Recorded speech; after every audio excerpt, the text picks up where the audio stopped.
Okay, you want me to start, kick us off, not you? Well, this is your space. Oh, well, this is your Think Again, Faith Again. Well, anyways, I'm excited to co-host tonight with Jay Griffith. This wonderful Think Again, Faith Again. Can you all hear me?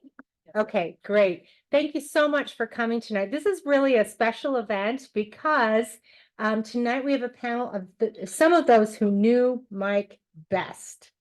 So I'm going to go ahead and introduce everybody. I'm Barbara Jones Brown. I'm the director of Signature Books. And I was so honored to, when the Quinn children brought to us the manuscript of their dad's memoir and asked Signature to publish it. So I was honored to edit it and annotate it and publish it. There were other annotators as well that I want to acknowledge: Connell O'Donovan, Calvin Burke, and Sue Bergen, who also helped with the annotation. But tonight we're in for a special treat because many of the people in Mike's memoir and of course in Mike's life are here to share their insights and memories and thoughts about Mike. And it's kind of funny, having read the memoir over and over and over again, going through the editing process, I feel like I got to know all of you, even though you have Judy, I just met you, and Jim, I've just met you once. And but yes, I feel like I feel an affinity for each one of you, and I admire each one of you. So thank you for being here tonight. I'll go down the line and introduce each one of you. This is Trisha, Quinn, Honey. Now, correct? Quinn is fun. Okay, Trisha Quinn. This is Mike's younger sister. And then Mike's, the mother of Michael's children, Jan, I'm so sorry, what's your last name? Carter. Jan Carter. And then Mike's dear friends, Jim and Judy McConkey, and another dear friend of Mike's, Maxine Hanks. And if any of you have read Mike's memoir yet, you'll know that all of these wonderful people are in his book. And if you haven't read it yet, I hope you purchase a copy tonight from Benchmark Books. And as a special gift tonight, Signature is going to give one of Mike's books away for everyone that you purchase. And that is his book called Elder Statesman. It's the biography of J. Reuben Clark. So if you purchase anything tonight, you'll also get that free book from Signature. So, okay. Now, Did you say anything about the memoir? Oh, myself. Well, yes. So my own personal experience, I didn't know Mike well. I met him a few times. I was the former executive director of the Mormon History Association. And so I was there the year that we awarded Mike the Leonard Arrington Lifetime Achievement Award, which is a very prestigious award. It's MHA's most prestigious award. We gave that to Michael Quinn, and I believe it was 2017. Mike also won 2 Best Book Awards from the Mormon History Association. So that was one of his homes. I also met Mike in the church archives one day. I saw him from the distance. He didn't know who I was, but I was kind of fangirling on him. And so I went up and I said, "You don't know me, but I love your work. And I really appreciate your work." And he just kind of looked at me and said, "That's nice. Now let me get back to my research." But I was privileged to hear him speak a couple of times. A couple of more personal connections I have with Mike. My jaw dropped when I was editing this book, and Mike wrote about how his mother and his grandparents moved into the home after the 1933 Long Beach earthquake, which was apparently devastating. Mike's mother, who was a young girl at the time, and her parents moved in with another family who lived in Los Angeles named Preston and Barbara Richards. Those are my great-grandparents. So my jaw dropped, and my Uncle Frank is here. He's a Richards too, but my jaw dropped when I found out that my Quinn's family had lived with my family in 1933. So that was a neat connection. And then more recently, after we published this book, I was talking with Moshe, Mike's son, who was in town in Utah for a book tour. And we were talking, and he mentioned some of his ancestors. He said, "Well, my ancestors are Mons from Cache Valley." And I said, "My ancestors are Mons from Cache Valley." So I went out and got my family history and discovered, I haven't told my Uncle Frank yet this. Did I tell you this? Okay. You knew that? Okay. But anyways, I discovered that Jan and I are third cousins. And so Mike's children and I are fourth cousins.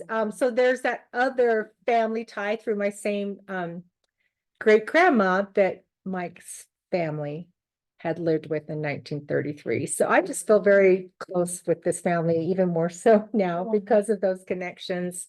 And again, I want to thank the family for entrusting signature books. Mary Quinn is here in the front row.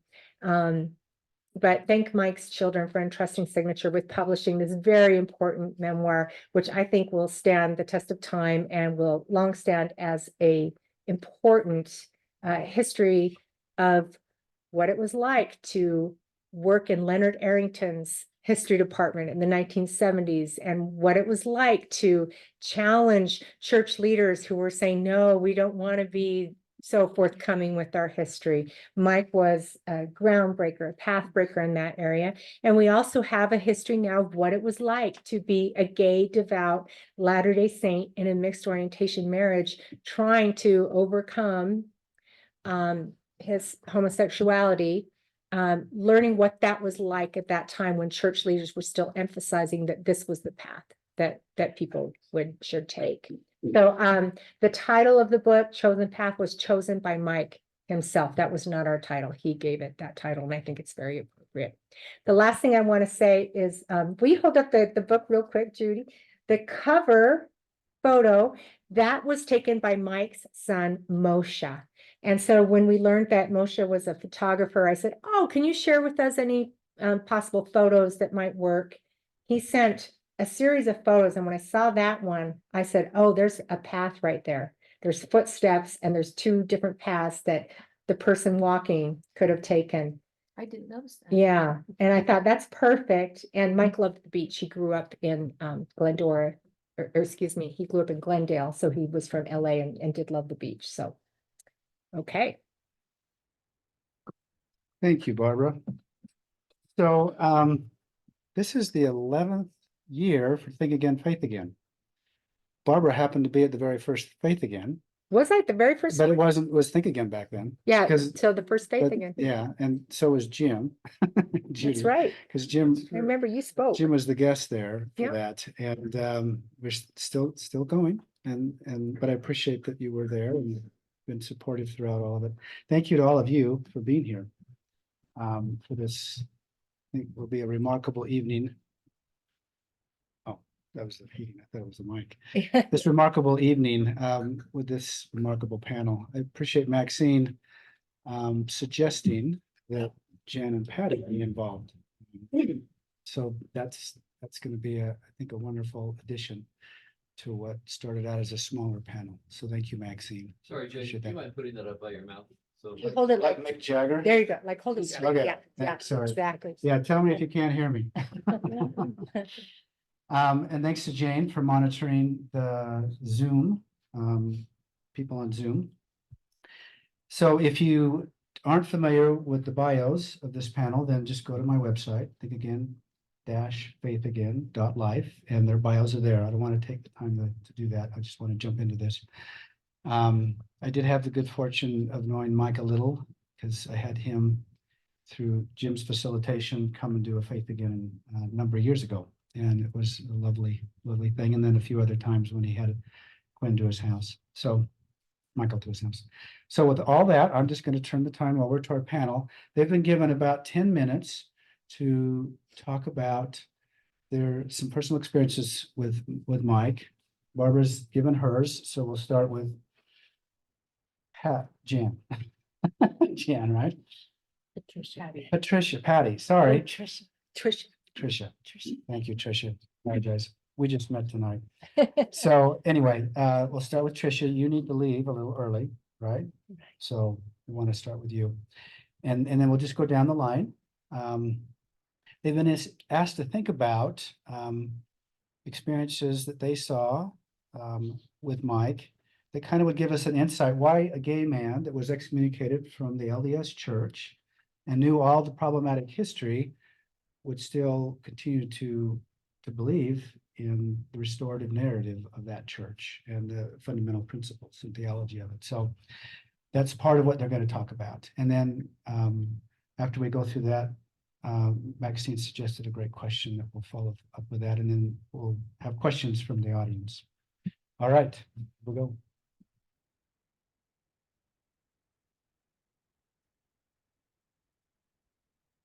Well, I am grateful to Barbara and Jay for this opportunity to speak to you tonight.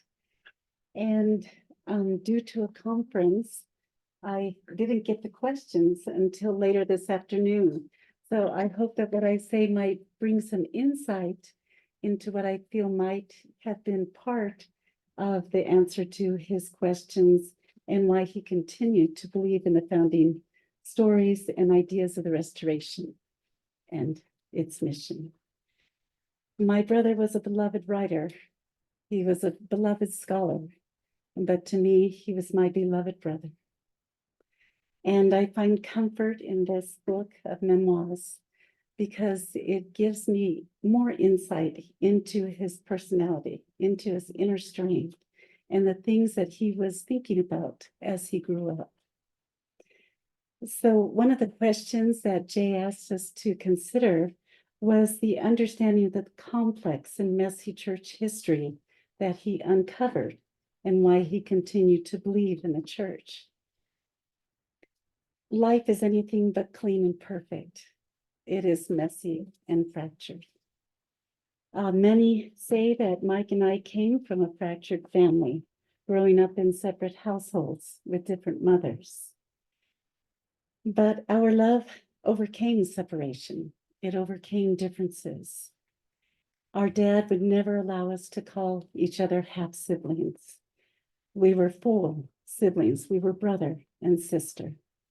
His uncle, aunts, and cousins were mine, and mine were his. I'm sorry, I might get a little emotional during this because I miss my brother very much. Put the microphone closer. Oh, sorry. When Mike was 9 years old, he welcomed his new baby sister, Kathleen Marie. Within less than a year, he welcomed me, the Irish twin. So within 10 years, when he was 10, he became the big brother. And he took this seriously. And he protected us, held us, and loved us. Our father's life was fractured also, if you want to call it that, messy. Our dad was a widowed child of a traveling barber who at age 8 or 9 had to drop out of school to take care of his family and his older sickly brother. He sang, danced, and boxed on the streets of Los Angeles. His mother was a seamstress for some of the loftiest clients in Hollywood. Oddly, this guided him to his profession, him and his little brother, my uncle. And they became high fashion pattern cutters and designers. Everything which our parents did for us in Los Angeles County was meant to protect us and encourage us to have a better life than what they had. And so my father changed his name. And Anthony Quinn was his best friend, his blood brother. They cut their hands together and mixed their blood. And to this day, we have a special letter from Anthony that talks about this and how close they were. And he even named one of his sons after our father. He wanted a better life for us. And so he moved us to a white Seventh-day Adventist city. We were olive-skinned, but considered Caucasian in those days if you were born in this country. Perhaps this is why he was able to overcome the fracture and the messy history that followed within the church and was able to embrace it until the day he died. Jay also asked us to talk about the excommunication for his truth-telling and why he uncovered it and continued to believe in the church. To answer this, I must start with Mike's mother, Joyce, who we loved and who was our grandma, Joyce. Her marriage to our dad was an interfaith marriage. She was an inactive Mormon, and he was an inactive Catholic. They came together because they fell in love. And when Mike was born, Joyce desired that he be raised as a Mormon. So they had the missionaries over almost every day for dinner, everything. They were called cottage meetings back then. And the missionaries were part of Mike's life. And I just remember growing up as a child, his faith promoting story that he had polio when he was 4. And instead of going to the hospital first, he called for the missionaries. He called for a blessing. And he believed that that blessing saved his life and that he was able to survive polio. He was born with a cleft palate, and also he was a very sickly child. And yet he believed these blessings were from God. And no matter his excommunication or people's opinion, his spiritual experiences were the foundation of his continual belief in the church, his mission. Despite being gay in a church, he continued to talk about the good things. And to answer that question, I'd like to let you know that he was, even in his tween years, Mike didn't seem to mind our girlish or boyish adventures, and he seemed gleeful to be part of our playtime. I can't imagine, I mean, he was 10 years older and he would play with us. He'd play house, he'd even play Barbies. And Ken, he was Ken. It was pretty cute, pretty cute. And he encouraged me to go into the theater and work with the Hale Center Theater, which was Mormon. And we were staunch Lutherans. But he encouraged everything that I wanted to do except for violin, because he hated that squeaky sound. He said, no more violinists in our family. Me and my sister and him played the violin, or tried, I should say. So I did the flute.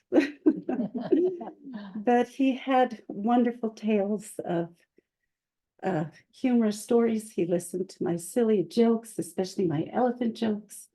And he was a prankster. He was a normal teenager. And he had buddies, 3 other buddies, 2 girls, 2 boys, and they would do nice pranks, and they were called the gruesome foursome. And it was a lot of fun to share those stories. Equally important to this question, I believe, is our having been raised in Los Angeles County. We were surrounded by people in all walks of life. Our father took us to the mission to serve soup to those on Skid Row. And we knew the lives of actors, and many of them were LGBTQI. Our dad's fashion association led him to fundraise for those who desired sex changes in order to eradicate their suicidal ideation. I believe for this reason, he was able to continue in the church with his thoughts of the restoration and be able to know that Christ reaches the hearts of all people, no matter their orientation. As a very singular person, Mike was a remarkable brother. I cherish his vulnerability to write his memoirs about his innermost thoughts, and I admire his honesty.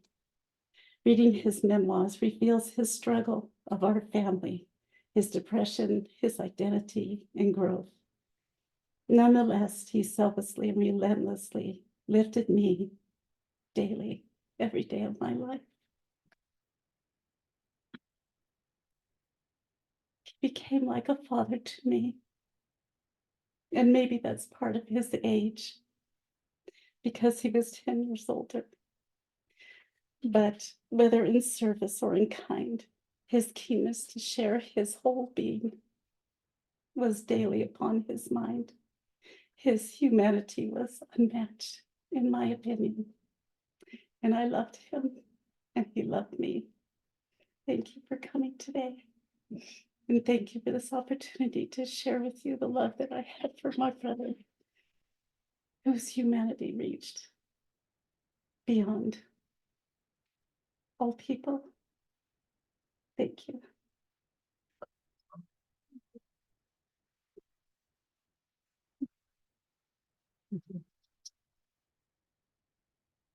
So I see all kinds of microphones here and I'm not sure what That to one's reach fine. for. Does That's this one fine. work? Sure, yeah. Um, Oh, okay, try the middle one, see if that's better. oh, this sounds hopeful. Yeah. Is that a little better? Well, I can hear it reverberating, but I think is that better? Yeah. My name is Jan Carter, Jan Quinn Carter, and I was married to Mike. Jen, put it right up to your mouth. I was, okay.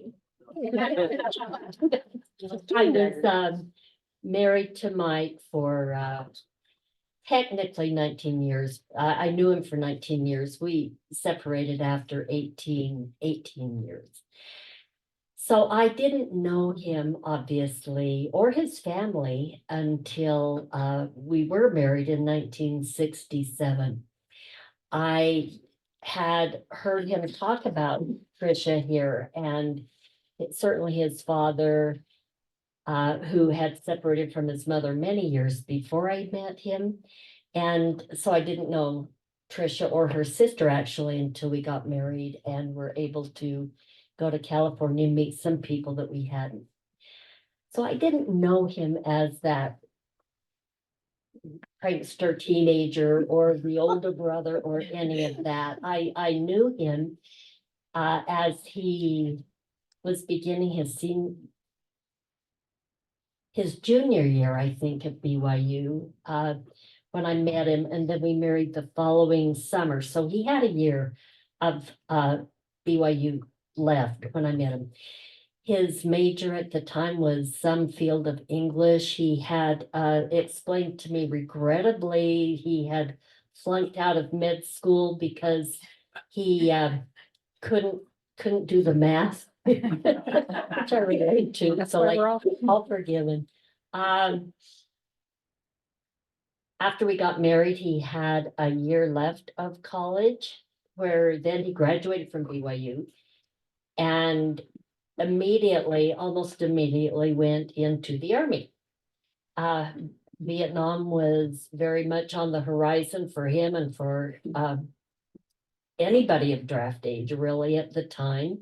I see some people nodding, you know exactly what that was like, and I know he writes about it in the book, his feelings about the war, his feelings about him possibly having to participate, and some of the decisions that might involve for him. And of course, at that point, it would have involved me as well.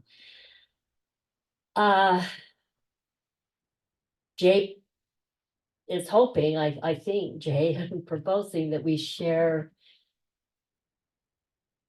incidents that show examples of Mike's devotion to the church, basically his belief in the church, his belief in God, in spite of the challenges and difficulties that he experienced during his research, during his writing, and during his life ultimately, to maintain that strong belief that he had right up until certainly until the end.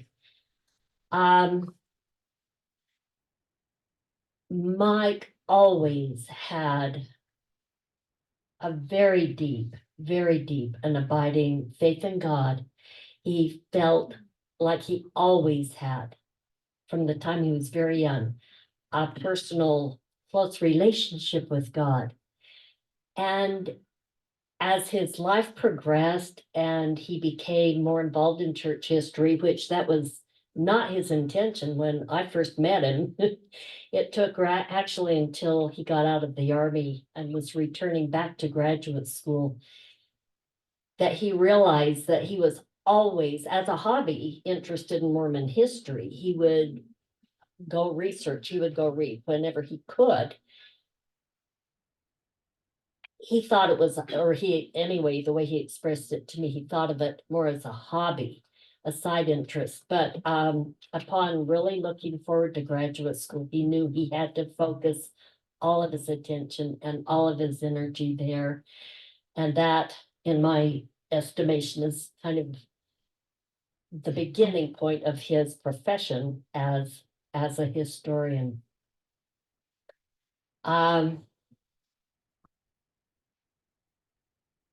Mike was tenacious, he was stubborn. Everybody's. Notice how we have a laugh. We all agree. He's certainly a lot of other things. But I do just want to say, there are stories, sure, there are stories. He never, ever, ever in all of the conflict, all of the pushback, all of the flack he got about his writing or any of his presentations, he never doubted God's love for him, ever. And he knew that that was beyond anything that was explainable within the church.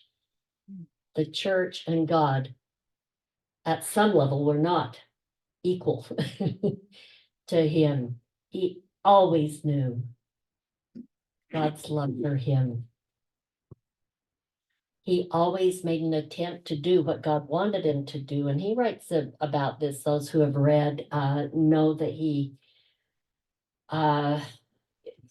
approached many difficult things in his life with the spirit of fasting and prayer. He made a sincere effort to know what God's will was for him, and he followed that.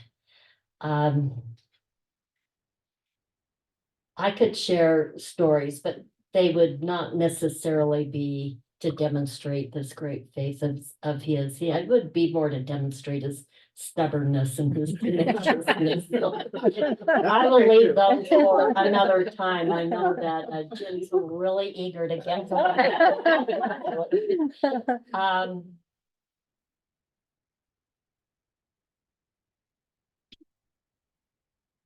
I don't know, from my point of view, I'm no longer an active member of the Mormon Church, and I have my own story that to me is equally profound about me.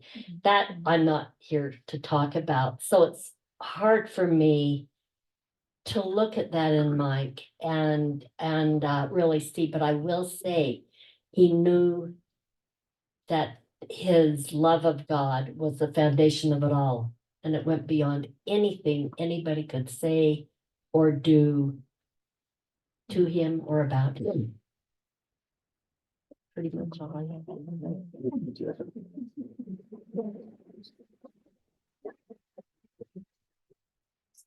You notice that this microphone is in front of me. Is it on?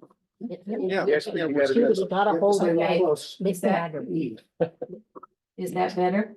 yes. I told James that I wanted to be first, not because it would make a lie of patriarchy, but because I wanted to be quite brief. In fact, I was quite surprised that I was on this panel, although when I counted the references to me in the index, that's okay. Yeah. And Barbara, you should know that I was a fangirl long before you were even born, maybe. I first met Mike at Deseret Towers. He had been a missionary companion of James, or in the same mission. And he was the dorm father. What a funny term. Of where James and Richard Lambert, who were roommates, lived. And so they would go down to the Deseret Towers cafeteria, and Mike with his booming voice and Richard with his, I don't know what you call his voice, but anyway, it carries. And they would argue and argue and argue. And then when I started coming to the table because I had met James, I was witness to those arguments, and they were always about the church, always that deep and abiding interest. Then Jan entered my life. I met her at their reception. They were married just a few weeks before we were in 1967. So more than 57 years, he was really very much a part of our lives.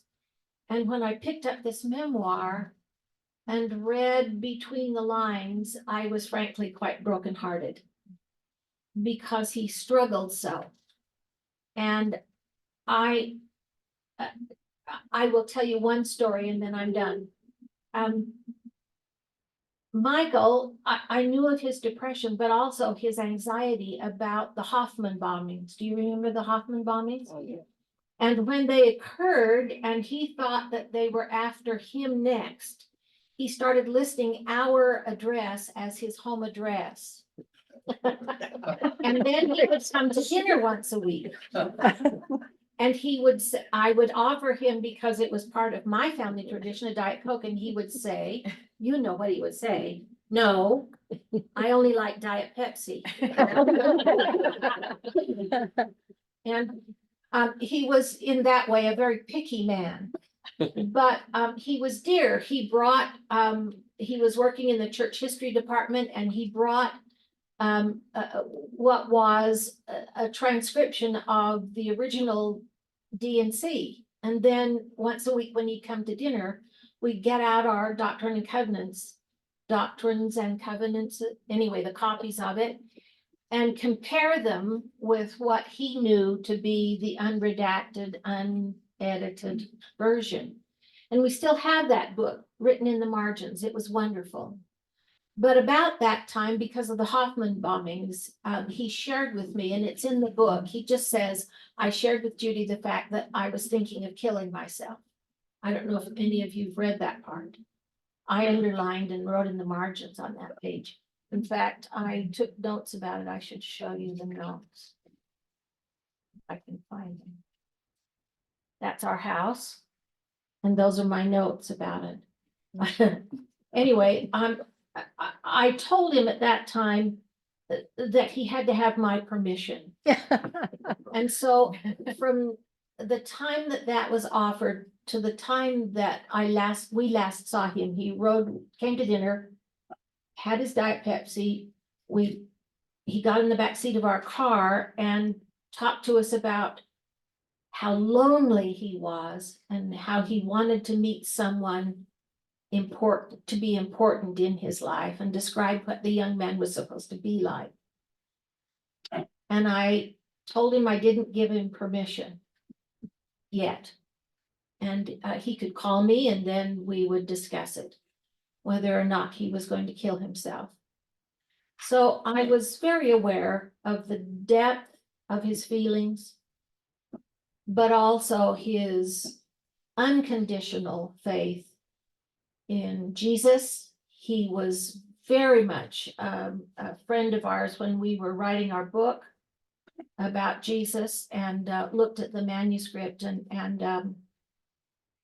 and as I say, the tears were shed when I read that memoir and then thought of him as gone. And that's sad for me. That's sad for me.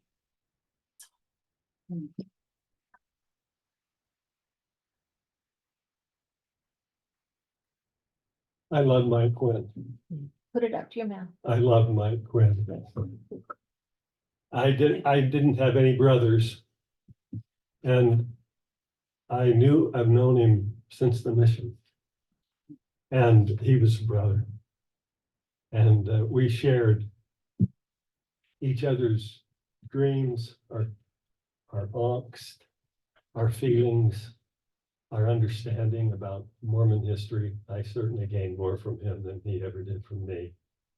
But those debates in the cafeteria at Deseret Bowers were all about church history, because we used to go down to the special collections library, and Mike, this was before the church had knew better about, they weren't as good at censorship then.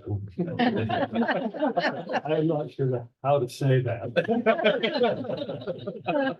Exactly, but things were available and open, and we would go in and pull out diaries, and you'd point this out, we'd read that diary, and then we'd look at letters from the first presidency. And then we go back and debate what we had read before a group eating dinner in Deseret Towers. And that really was a marvelous experience for me, and it changed my perception of my own tribe and deepened my appreciation for it. So his belief, I'll just tell one story, and then I wanted to read something from Mike that I found today. I just looked on my computer for Quinn. And he sent me this, and this was something he spoke publicly about at Sunstone. I think it's appropriate to just read a paragraph or two. But anyway, Mike had a wonderful sense of humor. And he saw the irony in the modern church and our forefathers, the first 100 years of Mormonism. And we used to chuckle about that. And so I suggested to him, I said, look, my son, who is a lawyer, and my other son who's a lawyer, and my other son who is a lawyer.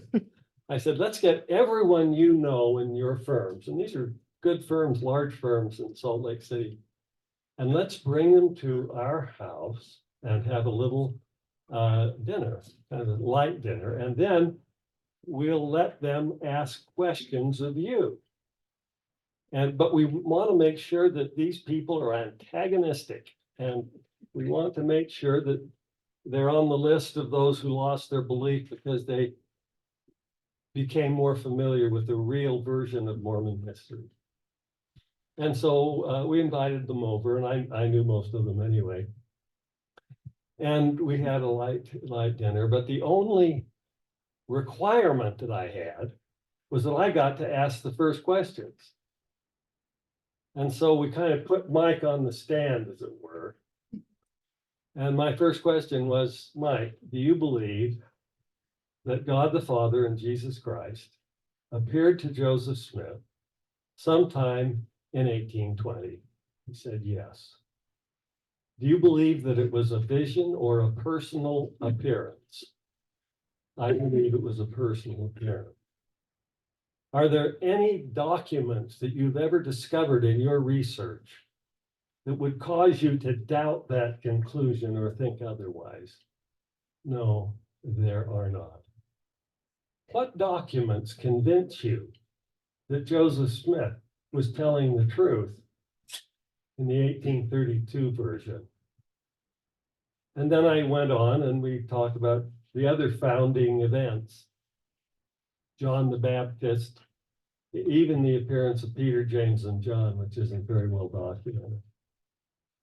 And then I said, have at it. And here's a person that didn't need to read the internet to know what was in our history. He's read it all. And he answered their questions, and we had so much fun together. But the thing about Mike was he just wasn't defensive about it. And whenever I called him or sent him a text, he'd write right back, and he could tell me the answer and the dates and the names of the people involved without having to look them up. And he never had an axe to grind. He always just told me, this is one side, this is the other. And I had to ask him, well, which one do you favor and why? And then we'd get into a discussion on that type and kind of an issue. So he was remarkable. And throughout my life, one of the great blessings, since Judy and I taught in CES for years, that's a great place to teach because they don't check up on you. They don't know what you're saying when you're teaching in CES at a university level, which was a real blessing. But whenever I needed help, I just called him and made sure that I had the facts and the whole story from what he knew and what he had read. I think that the diaries, as I went through them, show one of the things I admired most about Mike, and that was his absolute honesty. And I could never expose in a diary that I have the kinds of feelings and events that he disclosed. And so much so that it almost made me uncomfortable as I read the diary. I thought to myself, Mike, why would you ever tell the world about this? And Mike was able to just be honest about anything. And I think the proof of his honesty as a historian is how honest he was about himself. And I had occasion once to call him because people wanted to know about him. And it's easy for a lawyer to say, I'm not going to talk to you. It's all confidential. And when I called him and people were seeking information, he always said, you know, just be honest, Jim. Just tell them the truth. And he was willing to live with the truth. And then finally, he would sometimes, and he was excited because he had been praying and he felt like the Lord had delivered it, as it were, the plates of Laban. That a document that the church didn't want him to have had been put in his path, and that so he could get the whole story. And he felt like he was, and I believe he was, guided by that unseen power that so many of us are familiar with, to the information he needed. And I remember discussions with him many, many years ago, where we talked about in the future, if the church is not honest and open about its history, Jim, if we don't prepare for it, we're going to lose lots of good Latter-day Saints.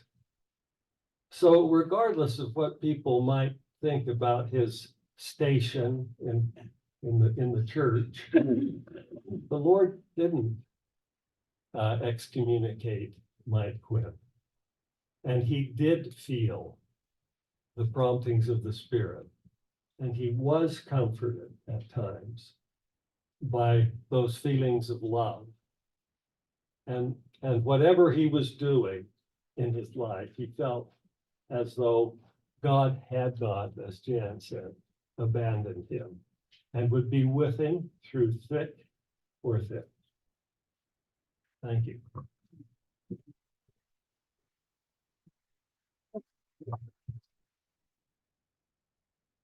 Is this one as good? Oh, I don't know, maybe. Yeah. That's Yeah, good. If you hold it close. I'm gonna turn. So as you hold it this close, Hold it close to, okay. like a rock star. Okay, I thought I would share two experiences, momentous times with Mike in our mutual lives. Other than the big one everybody knows about from 1993, when we were excommunicated together as kind of a disobedient pair for our work on women and authority. My book, in which his work appears, his essay, Mormon Women Have Had the Priesthood Since 1843. But anyway, so I wanted to share two experiences from the 80s, 1982 and 1986, that were formative in my relationship with Mike, that preceded and led to our partnership in working on women in authority in the early 90s. I actually first encountered Mike in 1981 when I stayed up all night to help staff members, Ron and Elbert and Anthony, to paste up the front page of the 70s Press, where we wanted to feature the story about Mike Quinn standing up to Elder Packer at BYU. And our headline was, "Historian Responds to Apostle." And so that was our introduction to Mike, who we really admired. But I met him in person and saw him for the first time a year later, 1982, MHA in Ogden. I will never forget it. I was late as usual. So Lori Winder and I ran up to the only seats that were left in Mike's session because we wanted to hear Mike present. And the two seats that were left, that open, were right smack in front of Mike, about 2 rows back. And I remember Jan sitting right in front of me to the left. And I stared at her because she was so beautiful and she was wearing this beautiful cream colored matching, outfit, blouse and skirt, and she just looked like a China doll, and I just kept staring at her.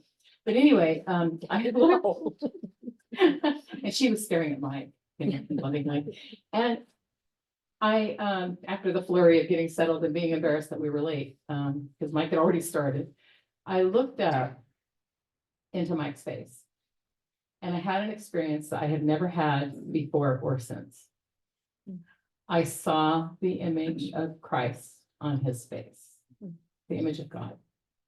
It was like a spiritual overlay. And it seemed to radiate from within him, within his own spirit, and also kind of descend from above like a spiritual mantle, or sort of. And I was so overcome. I don't even remember what he said in the presentation. I couldn't even hear his words. I just kept staring at him. And I knew it meant something. I didn't know what it meant, but I was so overwhelmed by the spiritual mantle and image on him. I knew he was beloved and chosen. And I didn't know why or how, but I knew that it was important to know this man. And I think his name, Michael, was perfect because it means beloved of God. I came out of that session just kind of in a daze, and I told several of my friends about it. And I kind of kept talking about that experience for like weeks afterward. And then at that same MHA, I had the opposite experience when I went to the session where Mark Hoffman was presenting on the Joseph Smith III blessing. I was sitting in that session looking at Mark Hoffman, and I had the most terrible feeling come over me, and a darkness. And I looked at him and I could tell he was lying, and he was presenting this really pious, super Molly Mormon image and talking down to us. And I just felt the most horrible feeling, and I didn't like him. And I came out of that session complaining loudly about him to my friends, and they rolled their eyes and said, "Oh, you're so negative, you're so critical." And it was interesting that I experienced both of them at that same MHA, and that their lives would intersect 3 years later when Mark set off bombs that killed people and affected all of us and affected Mike's work. And then Mike was called in as the expert on Mark Hoffman's work. But I will never forget that MHA. And I used to tell friends years later that I had met both Jesus and Satan at the same MHA in Ogden in 1982. But that was my first meeting with Mike Quinn, was seeing the spiritual dimension of his soul and his being. The other experience I want to mention in the 1980s, it was 1986, which was a very momentous year and a time. That year in June of '86, a whole bunch of us descended on Salt Lake, being Bohemian scholars and writers and feminists and gays. And we all kind of descended on Salt Lake to do research on Mormonism. And the church that same month in June of '86 required a new policy at LDS Historical Department that you had to sign an agreement that if you were going to use anything you found in the archives in any publication, you would have to allow the Church Historical Department to review your work first and anything you had used from the Historical Department. Well, Mike refused to sign the agreement, of course. I was willing to sign the agreement because I was just researching the Mormon Trail, and I didn't think that was a problem. And so Mike came to me and said, "Okay, will you look up all this stuff for me when you're in?" And I knew he did the same thing with Patty, because she was down at BYU, and he was going to her and say, "Will you look up all this stuff at BYU archives?" We helped him a lot. But so Mike and I, we had known each other at BYU. We kind of got to know each other after the Seventh East Press story, and then we really got to know each other after the MHA when I went and met him and asked him to speak for some student events at BYU. So by '86, we knew each other and we were friends. And so I said, "Yeah, I'll do the research for you." And he said, "I'm sorry, I can't pay you. I can't afford to pay you anything, but I'm willing to share my research anytime you need it, And I said, "Are you kidding? That's like winning the historical lottery." Yeah, I'm happy to help you. And so, but there was this other side of our relationship that I want to talk about that became more momentous than I realized. We started hanging out and socializing together because at that time, Mike was going through divorce in 1986.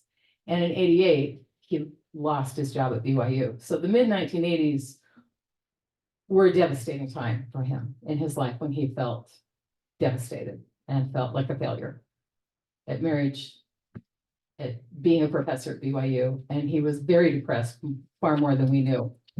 And that was right when all of us were, you know, this whole group of people. I mean, a lot of the names that you know in Mormon studies, Ron Freitas, Gary Bergera, Ian Barber, Brent Metcalf, Susan Staker, me, just all of us, we were all in Salt Lake doing research, and we were trying to find our destiny. We were trying to figure out what we were here to do. We all were going through faith crisis and loss of faith and faith struggles, and many of us were inactive, and we were obsessed with finding the truth about Mormonism and doing research. And so we would work really hard during the day, either like Susan was up at the U and the rest of us were at archives all day. And then at night we would party like crazy. We were crazy in the 80s. We were just, going through faith crisis, and we were going out to the pubs and going out to the discos and going out to movies, and just every night doing something to work off the stress of the research we were doing during the day that was further questioning and harming our faith. And so because Mike was there and kind of adrift in this new single life, he was an alien to the single bohemian life. He'd been a husband, father, BYU professor. Well, we pulled him in because we thought he was the coolest guy in town. And so we would fight over who got to be with Mike. We were competing for his companionship at everything we did. So we pulled him into everything. I mean, I dragged him to pagan groups, and we watched movies, and we would dance at the discos every weekend, dance so hard we were drowning in our own sweat and falling over, and at the Sun and 12 Oaks and all the clubs. And we had such a great time. It was just an amazing time when we all kind of found our path and figured out what we were going to write. And it's interesting because Mike's most momentous works were really coming out in that time period after 86 through to the end of the 90s. So in the 80s and 90s, we kind of showed him how to let go and be himself, that he could be a single gay guy in Salt Lake, and that it was okay to be who you were, and that he could, that he had a group of people who were like him, who would totally accept him as this gay guy who was a misfit like the rest of us. We were all misfits. So what I want to share about that is that it wasn't until a few years before he died, it's probably about 2016.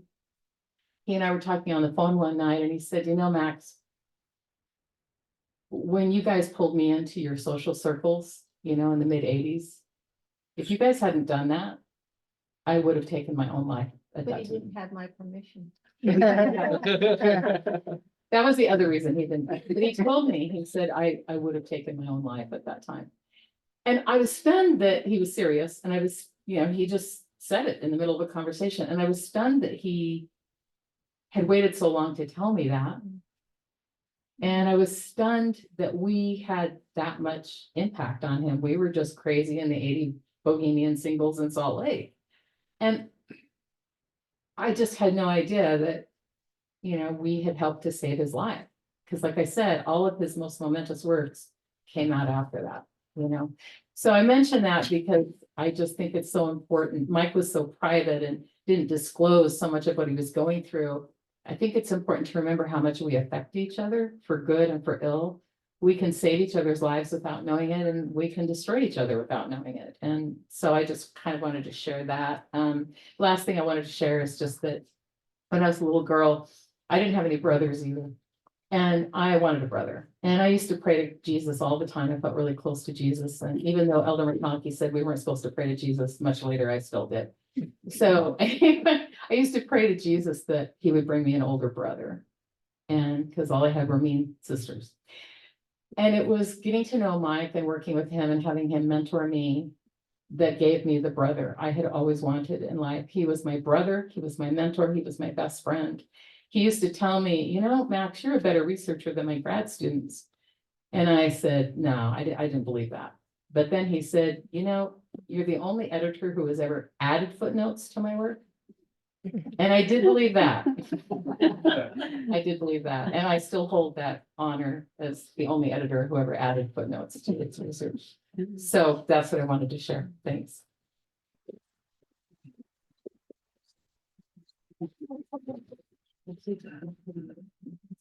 Wow, that was just, can you hear me? That was Turn it on. remarkable. Turn it on. I can't hear you. Turning on helps. Thanks. Each one of you shared something really just beautiful and unique. And I'm so grateful that you're willing to do that. Jen, I just want to honor your journey, which I'm sure was hard. And, What do I say? Thank you, Jay. but no, my good wife and many friends have departed from the faith I love. And for all I know, that's God's will. And I really believe that can be, God's will to not be in this church. Sometimes it's best. And I love Maxine's story of wild and crazy people dancing and maybe getting drunk. I don't know, but still doing a lot of good, still doing God's will. And in my experience in life, I found that. I found my atheist friends. I found God working through the most unlikely places because God loves everyone. And so it doesn't have to have our label. It doesn't have to check our boxes. God works with everybody. And I think Mike's life and your stories illustrate that really beautifully. So I appreciate that. So Maxine had a question that she thought would be fun to pose, and then we'll turn it over to you guys. And you can just shout out your question and I'll try to repeat it, make sure it gets said. But was there anything in this memoir, this latest book, that surprised you?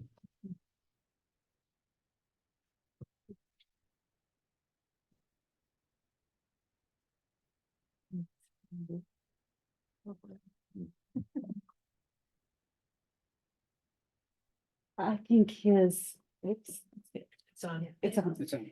His honesty, his pure honesty came out in this book. And I work with the LGBTQI as a social worker.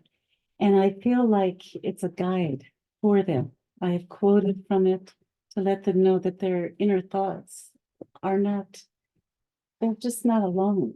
And I think that as a guide for me, as a social worker, his book is very revealing about feelings of identity and change that can happen to people throughout their lives. No, I just agree with that. What about you? Anything surprise you?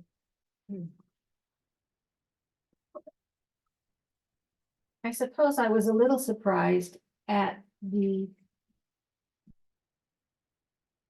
time that he recognized two things in his life.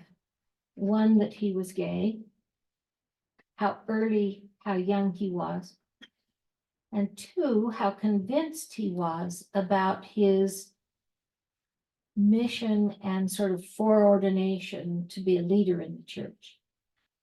And in part, those present the paradox of his life. And that paradox is the thing that perhaps was the tragedy of his life. Couldn't reconcile it. The paradox is an irreconcilable discussion.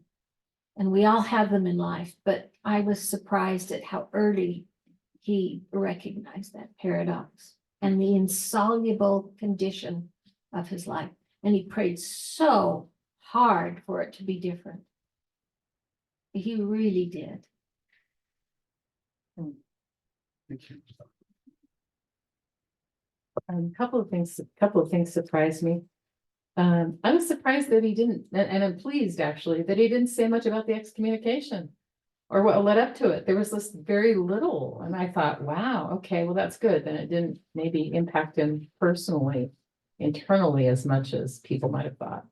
And then I was surprised by how many people he met in his formative years that just, that led to his role as a Mormon historian. I mean, he met all the major church leaders and scholars, and it was just fascinating to see how the people he met over the course of his life really set him up to do what he was meant to do, in spite of the fact that he really wanted to be a doctor, and then he wanted to be an actor, and he wanted to be a writer, and he wanted to be, all these other things. So anyway. Go ahead. I was surprised by the access he had when he wanted to look at President Spencer W. Kimball's journals, the president of the church. And he just said, yeah, well, they're all up at my house, coming up to my house. So Mike goes up, and I mean, he's pretty young at the time. I think he's in his 30s still. So Mike goes up to the president of the church's house, and Spencer says, here's my journals. And Mike sits down with his typewriter, and he's just typing away. You know, President Kimball would come over and say, what are you looking at? And Mike kind of explained what he's having. And then Camilla comes in, she says, hey boys, I just made some fried chicken. You want to have some fried chicken with me? And they went in the kitchen and had fried chicken. And I'm like, this would never, ever happen today. So just the access that he had, and it's sad to me that that kind of access doesn't exist anymore. Anything else on that question?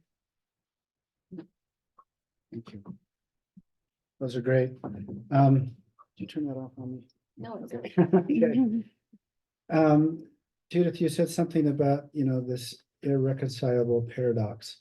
From things I've read about our LGBTQI brothers and sisters in the church or out, that has often helped, I guess you could say in a way, help them be remarkable. In other words, that tension, it seems like, there's some Olympic people that I read about that's happened to. And I just wonder, I mean, Mike did become a church leader in his own way, I would say. I mean, we're here tonight because he paved through his leadership and honesty and bravery and being gay, a certain path that nobody else could have or would have had that tension maybe not existed. So I just find that interesting. Questions? This is Steve. You're close enough, you can use the mic. Thanks, Jay. Let's see, we're familiar with the Joseph Smith papers. Do you feel that Mike's work is a catalyst in call it the new openness the church has in creating and presenting those Joseph Smith papers? And I don't know how deep we want to go on the question, but are the Joseph Smith papers really candid as they present themselves to be on the title to share additional layers of church history? And maybe third, is there another Mike Quinn, one who is committed to the deep core of discovery, a kind of Sherlock Holmes? Is there another Mike Quinn in the pipeline? And perhaps fourth, are any Mike Quinns being generated by the body of the church from inside CES? Inside. It's interesting because, Well, yeah, can you hear me? Or not? Hold it close. Wrong button. There we go. Mike was really happy about the Joseph Smith papers. I don't think he questioned their honesty or their straightforward presentation of the evidence. He didn't think anything was left out. And I think that he did, in a way, act as a catalyst. When his article came out about post-manifesto polygamy, the church realized that they either get ahead or try to get even, or they were going to be outpaced completely. And the notion that if we put together a Jefferson-like volumes of Joseph Smith was something he was in favor of, and probably his work, because it was so candid and well documented, spurred along. So I think he did do that quite effectively. Thank you, Jim. I would just add that Mike Quinn didn't come through the CES program. He wanted to go into CES, and when he came home from his mission, he went and met with his mission president, who was Marion D. Hanks. And Elder Hanks told him, you don't want to go into CES. That's the joke. Don't do that. Just go into history. And so he didn't go through CES. He went through, the history field, with Leonard Arrington and his mentor, getting his master's in history at the U of U, and then his PhD at Yale under Howard Lamar. Another part of your question, yes, he absolutely was a path breaker in making it possible for other historians, myself, one of them. I credit Mike Quinn with being so open about history to my being able to write a book about the Mountain Meadows Massacre. And that was one of the subjects that Mike said we need to be more open about. And I credit Mike for making that so much easier for me. I didn't have any pushback. In fact, I started out working for the Church History Department, writing that forthcoming book. I'm going to be working on Mike finishing. This is kind of sharing a little information here, but Mike's children were able to find how much he had written on his book on post-manifesto polygamy. And we at Signature were going to edit it and publish that. And then I received the go-ahead from Mike's children to take his notes that he had used for his second book and finish that book on post-manifesto polygamy. I've done a lot of work on post-manifesto polygamy myself and cited Mike quite a bit in his work. So I'm just sharing some personal examples since we're being personal tonight, but I also could name numerous historians that are writing about Mormon history today in an honest and forthcoming way. And I credit to a great deal to Mike Quinn for that. Yeah. One more thought on this. I think Ben Park may at some point come up to Mike's stature. I read his book recently, American Zion, Mhm. and I was impressed. Yeah. I was impressed by the way he used new research involving the Relief Society and women and weaved it into the story, and how he was able to talk about minorities, and it was impressive. In terms of new Mormon historians, I have been at dinners where Bushmen and others, young Latter-day Saints from all over the country that weren't part of CES, were there and being honored and encouraged to do the kind of research that's credible in and most importantly out of the Mormon community.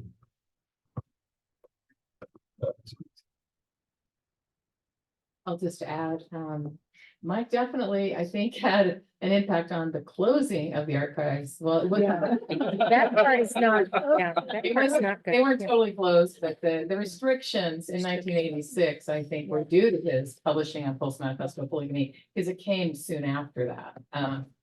But the opening up of the Joseph Smith papers and all of that progress since 2000, a lot of things led to that, and Mike definitely, his work definitely had an impact. But also others, Dean Jesse and all of his work on Joseph Smith's writings and others, it was really a convergence of a whole lot of people being willing to do that, Rick Turley and others. So it's really been since 2000. I often say that we had to get through the purge of the 90s with all those excommunications from 1989 to 2000, starting with oh gosh, my brain. Anyway, excommunicated with Brent Metcalf. David Wright. David Wright? Yeah, David, Wright, sorry, my brain. David Wright in 89 and then Margaret Toscano in 2000. Once we got through the decade of the 90s and the church was able to acclimate to, honest scholarly work coming out in the public, I think we had to go through the 90s, for that to happen. And then since 2000, it's been safe. All of a sudden the church began sponsoring more scholarly and critical discussions of LDS history. And then the Joseph Smith papers kind of came into being after that. So a bunch of things. Some other thing I was going to say, can't remember. Anyway, I think, people following, do we have a new Mike Quinn? I think we have quite a few young historians who are that driven and that energetic. I could name a whole list. But the book DNA Mormon, which Signature published, I think really shares Mike's effect on young scholars, on all of us. I'm in the book and Ben Park is in the book and others. And that's a great, if you haven't looked at DNA Mormon, take a look at that, buy it, read the impact that Mike Quinn has had on Mormon history and Mormon studies and how all of us were kind of trying to express his role in the new Mormon history. I love what Gary Bergera said, that Mike Quinn was the new Mormon history. Mike Quinn was the New Mormon history. He embodied it. So there's a way in which the timing of when he came along, his manic ability to just work as hard as he did 24/7, look at every source, include every source, and then just the timing made him unique. I don't think we'll ever have another Mike Quinn per se, but we've got a whole lot of people who, including myself, whose work depends on, was inspired and enabled because of his courage and his ability to confront all the most taboo topics with that balance of honesty and faith. Just to put a bow on all of this discussion, I would say that things that are being published today, no one bats an eye at. What Mike Quinn was publishing in the 80s and 90s that was so considered so almost like scandalous, the same kinds of things are being published and we're citing him and quoting him. No one bats an eye at anymore. So he made these taboo topics safe to talk about. Exactly. Thank you, Keith. So let's see. Will you? I don't see.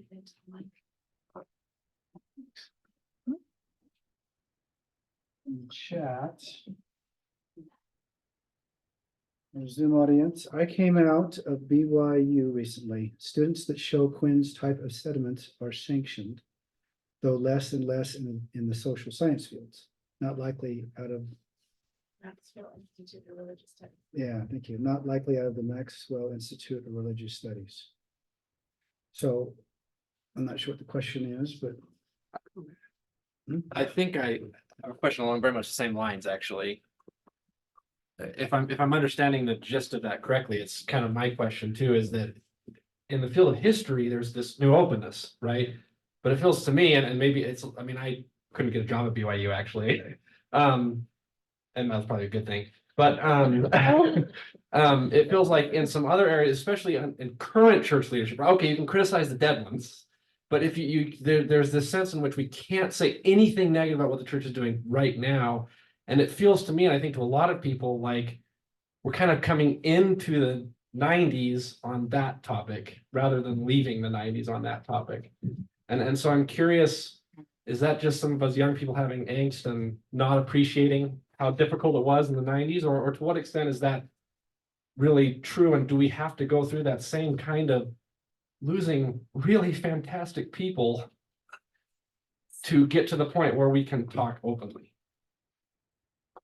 I think BYU does not represent the whole field. And so the folks that, and I do see what you're talking about. I do see a retrenchment going on at BYU and more of a buckling down going on at BYU right now. But again, BYU does not represent the whole field of Mormon studies. And I think, you know, the folks that we're talking about aren't necessarily at BYU. And again, I have some dear friends who are fantastic history professors at BYU who are doing great work, but I think the cat's out of the bag, if you will, or the genie's out of the bottle throughout the whole Mormon studies arena. And so I think we can't look at BYU as saying, okay, BYU is the state of the field, if that makes sense. Does that answer your question? Does anyone else want to? Real quick comment.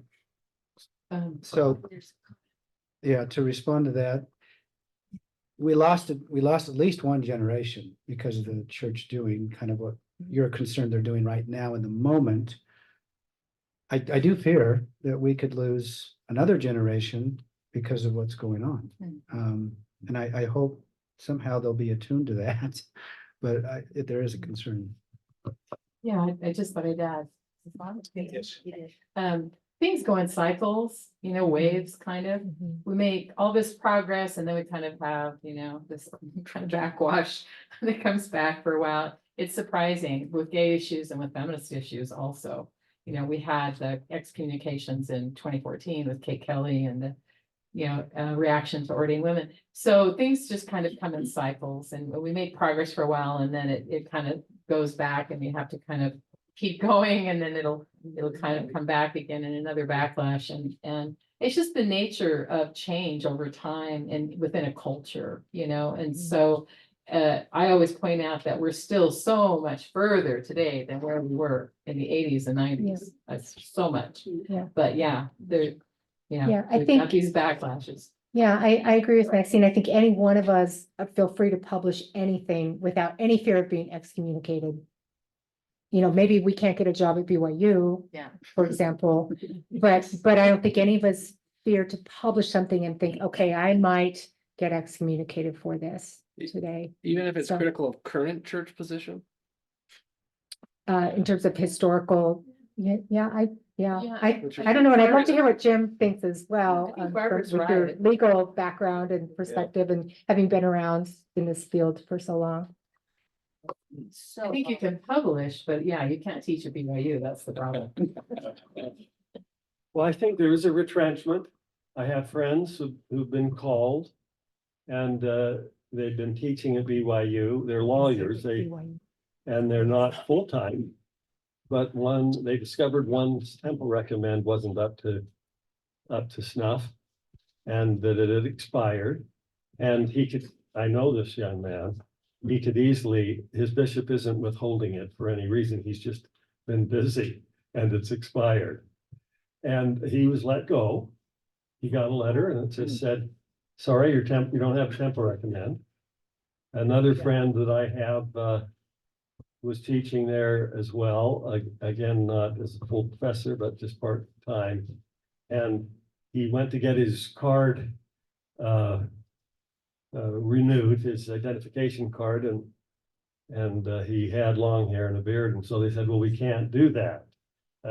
You'll have to cut your hair and get that beard off if you're going to be part of our team. And he is, works in San Francisco and in New York on projects, technical projects, computer projects. He said, well, no, thank you. I just won't teach there.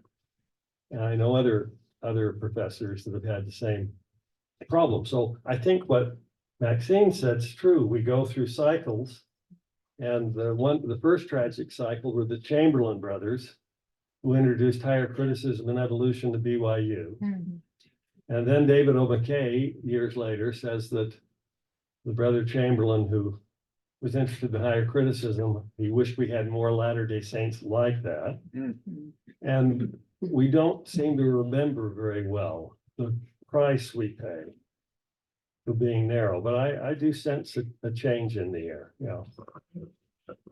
And sorry, not to beat a dead horse, but these examples are Brigham Young University. And the difference today is there are Mormon studies programs at other universities, right? Claremont University, Matt Bowman there, the Howard W. Hunter Chair, Mormon Studies there. We have at University of Virginia where they just hired, Kathleen Flake just retired and they just hired Lori Mathley Kipp.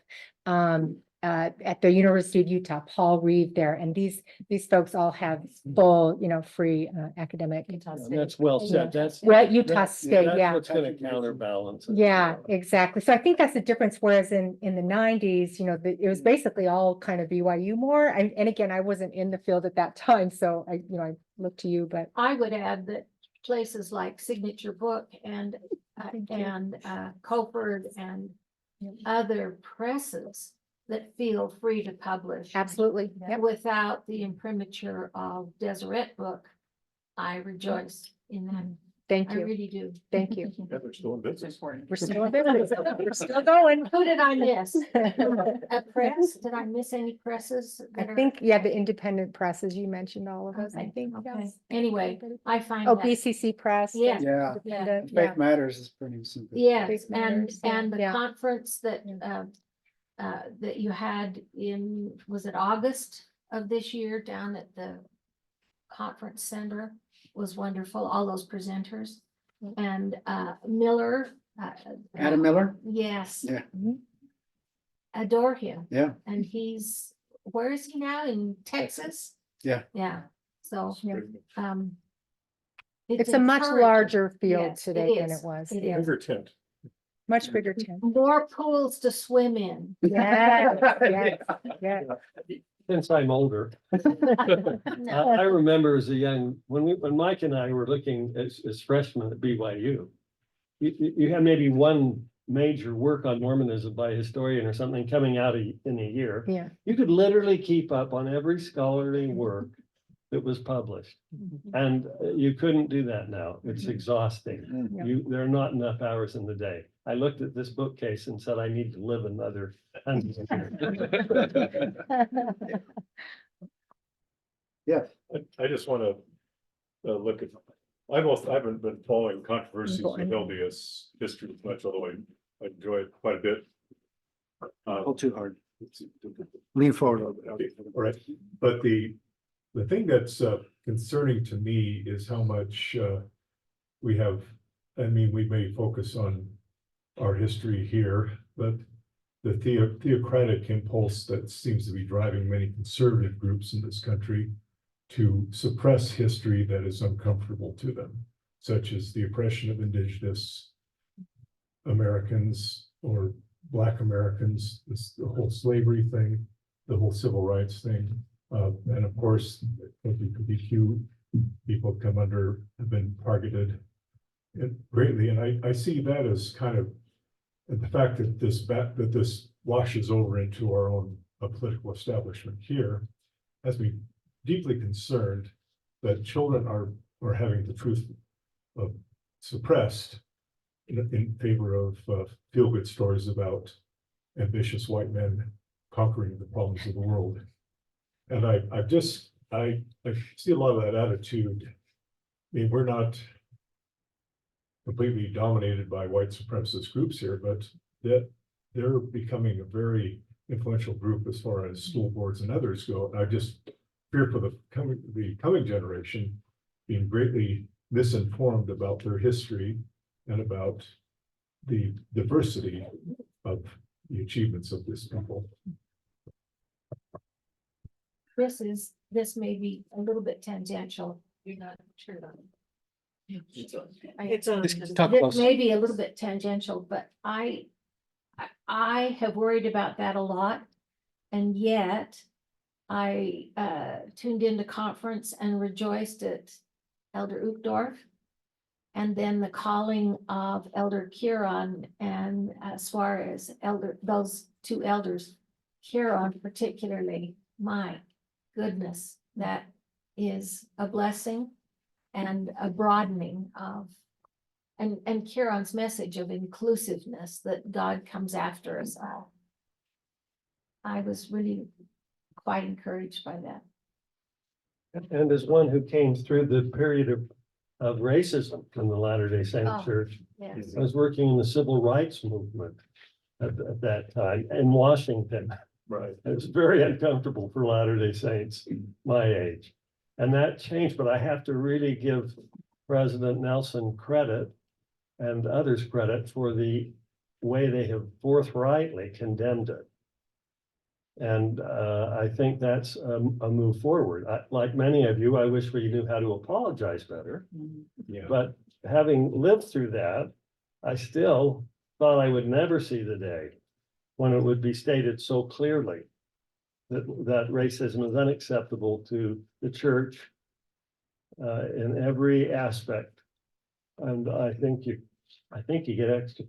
I think you can say that people have been disciplined for being racist. It's on where you live. Yes, sir. Sure. I Here, have a general question. I got a lot of voice. talk in there loud, then. Can't pull much, come this way a little bit. Okay. I guess it's relevant to group here. Hold it close. Hold closer. There you go. My question is about the church curriculum today on Relief Society and priesthood meeting and Sunday school. We discussed talks that general authorities gave, and we go through the Book of Mormon and the scriptures without any real scholarship, even the wonderful scholarship about the Book of Mormon. Now, I was born 2 months before Mike, so I'm 80. I remember when I was 12, my father's priesthood manual was Hugh Nibley's latest scholarship on the Book of Mormon. That's right. And when I went to Sunday school, after the deacon's quorum, Christ's Ideals for Living was the Sunday school manual. Very scholarly. Some parts of it were written by intelligent Mormons who were not even believers. O.C. Tanner and the other guy. The blase, do you think it's an orchestrated movement that the fact that we don't take all the wonderful Mormon history when people are pulling away when they read anti-Mormon history on the internet that was that I studied 50 years ago, it's not even new. Do you think it's an orchestrated move to keep the general membership from delving into the wonderful histories that have been written?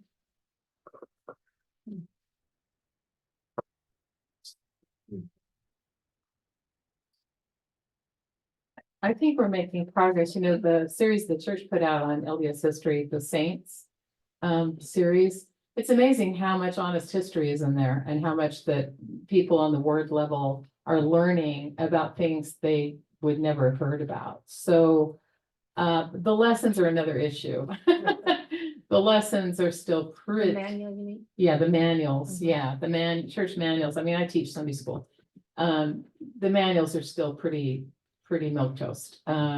But the amount of really, really good church history, LDS history that's coming out through the Joseph Smith Papers Project is amazing. And so I guess it depends on how much that spills over into ward discussions and classes.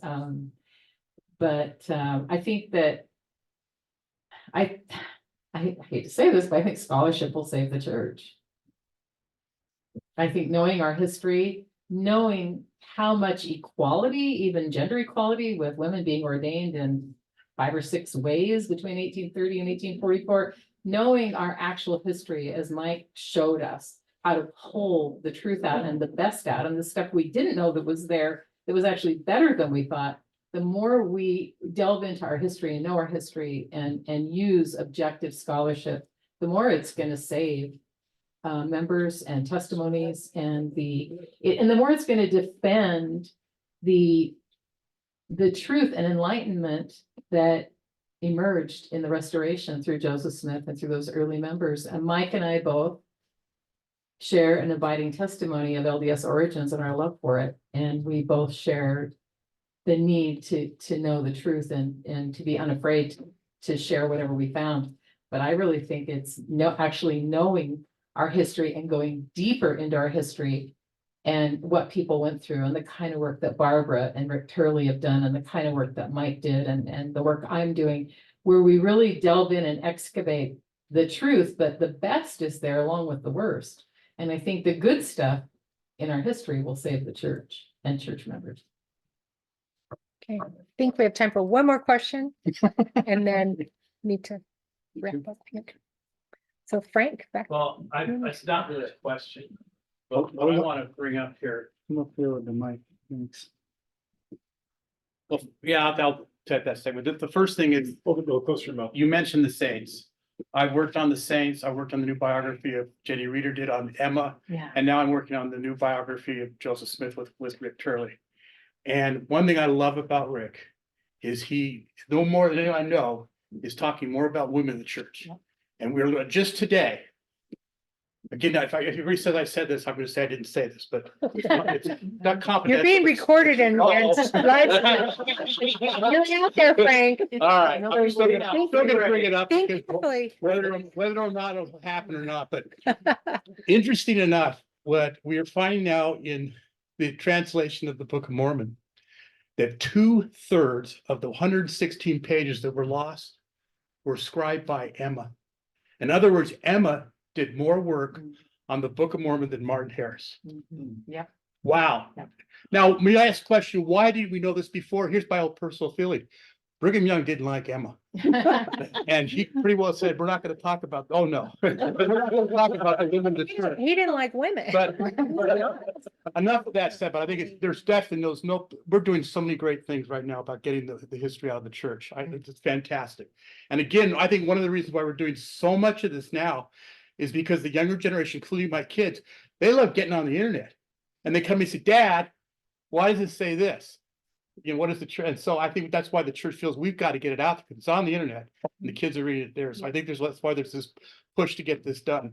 And Barbara, I don't know if this is true or not. You could rely on this, but I thought I heard that when Rick Turley did Mountain Middle Massacre, he went to President Nielsen and said, President Nielsen, what if I find out that Brigham Young was at fault? President Hinckley. President Hinckley, yeah.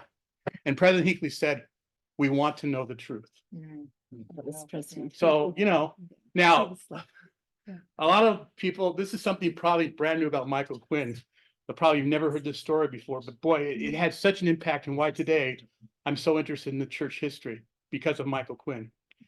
When Michael Quinn was going through all this insanity, he moved back to Los Angeles. I think he was living in Rancho Cucamonga. Yeah, he was in Rancho Cucamonga. And once a month, he would come up to the Andersons' home, who was I think he was the Singles Ward bishop or branch president, whatever they're He called. was the then. bishop of He was the the LA bishop. Singles. Yeah, he was the bishop. And he invited Michael Quinn to come in the house. And every month, Michael would give us stuff on polygamy and just all these great things. It was just so fascinating listening to everything Mike said. But I remember one time, and it was a very small crowd. It never got more than 20 people.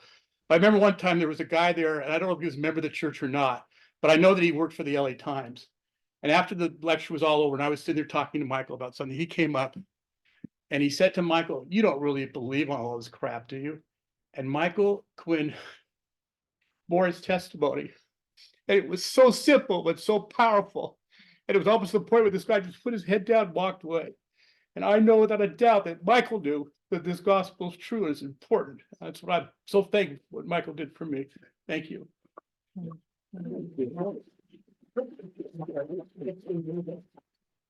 George. No. Thank you, everyone, and thank you to our panel. We have time for them just to finish off one little comment for everybody to make sure they've said everything? Sure, Is that- 1 minute. 1 minute. I just want to go home. I want to be Yeah. home by 10 o'clock. You need to be home by 10. Well, and then I had a you're long time. celebrating your husband's birthday today, so, Oh. yeah. We want to meet some of you after. Yeah, time for mingling, and please buy books. Sorry, No, no. here's the shameless Don't plug, give a but shameless plug, please. Benchmark Books has come here tonight and brought all these wonderful books for you to check out. And I know, for example, when it comes to the memoir, everyone here is in that memoir. I know everyone would be happy to sign the memoir for you if you'd like a signed copy. Mary Quinn is here as well. And then all of Mike's works are here as well. Some of them are at a discount. And like I said, free Mike Quinn Elder Statesman to anyone who buys a book tonight. Thank you, Bob. There's a little Very plug much. for No, Benchmark. it's a great, it should be a plug.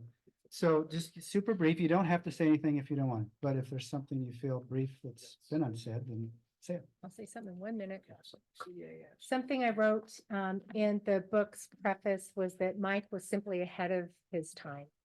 And again, we are doing what he was pushing. We are doing today what he was pushing for, saying we should be doing. This is back in the 70s. He was just simply ahead of his time. He was a visionary, and I'm grateful for Mike for how he has made what I do possible. I'd like to ditto that and also say that he was a trailblazer within the church and continues to be. Wow, I don't know what to say, except for I do, Mike was always a part of my life and my family's life. He always participated during holidays, and he was always welcome in my home, and my husband Jim always welcomed him. If anybody was ever as smart as Mike, it would be my husband Jim, but Jim is not a historian. He's not a Mormon. He couldn't have cared less about any of this. But they had some amazing conversations nonetheless, because they both had extremely sharp minds. And I will say something very personal is that when Mike died, I was overwhelmed with a sense of the fact that my life had diminished because of his passing. It had nothing to do with love or romance. It was just the fact that there was that presence, that tie, that connection. And I can't explain it, but I feel like my life has been diminished because he's no longer here. Oh, thank you, Dan. You expressed my thoughts on that as well. I'm going to just end with Mike Quinn. He can speak to you. There are many ways to define the LDS Church. But I do not think it is the same as Mormonism. The church is a subset of Mormonism, an appendage, if you will. I find no satisfaction in saying that the LDS Church has always been flawed and that its highest leaders have made mistakes, both large and small. No, I've always believed that they are better men than I've ever been. And I wish that both the church and its prophets had actually been infallible in the past and in the present. But that is not the record of even the most officially published history. I have been out of the church for 30 years, but I still love it with all my soul. So do I, whether or not you feel likewise. I wish you Godspeed on your path.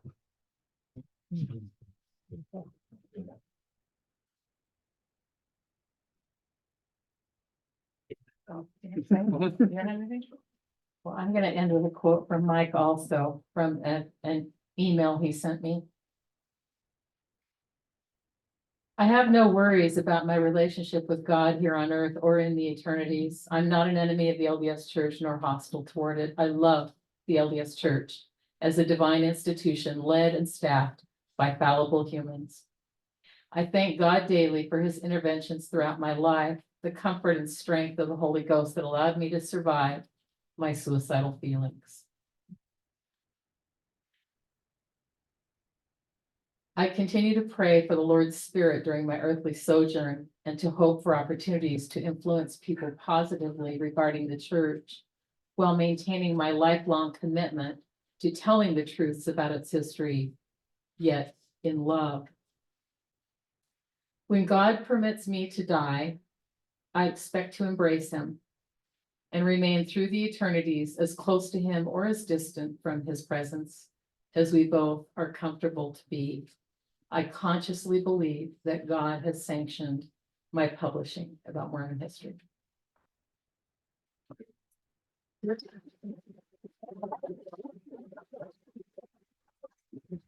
You know that, Mike? Oh, Mike, any Mike? Again, thank you to Barbara and finish your books. And thank you to Think Again, Faith Again, Oh. Jay. Thanks. And all of you. Thanks again to my wife Jane for monitoring our group, and I'm sorry we couldn't attend to all the questions on Zoom. Jan, you must have been very attractive because two very intelligent men were smart enough to marry you, right? What can I say? What can you say? I'm an attractive. When you knew me way back then. She was always Gorgeous. Gorgeous. I thought we Well, put your picture in the book. You're gorgeous. And I'm not talking about just physically Yeah, attractive, but that's right. That's bright men like bright women. That's attractive too. So, I can cook. And garden. good for you. I'd love to just leave with a closing prayer.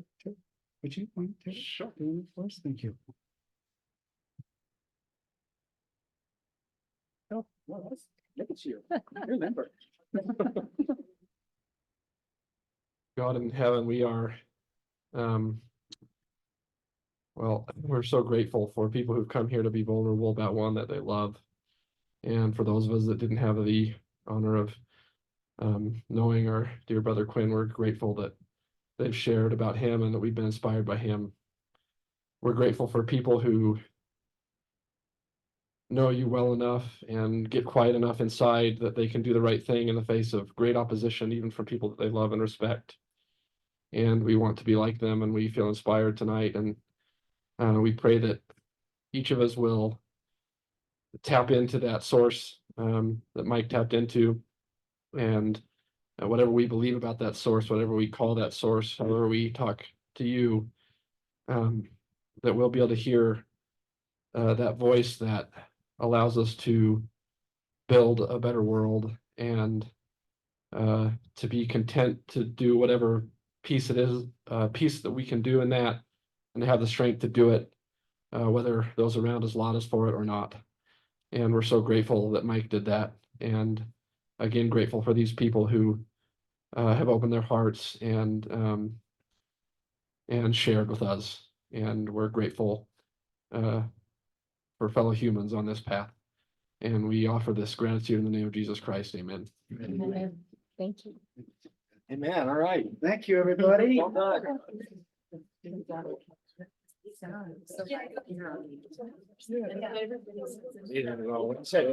Comment, questions? Yeah.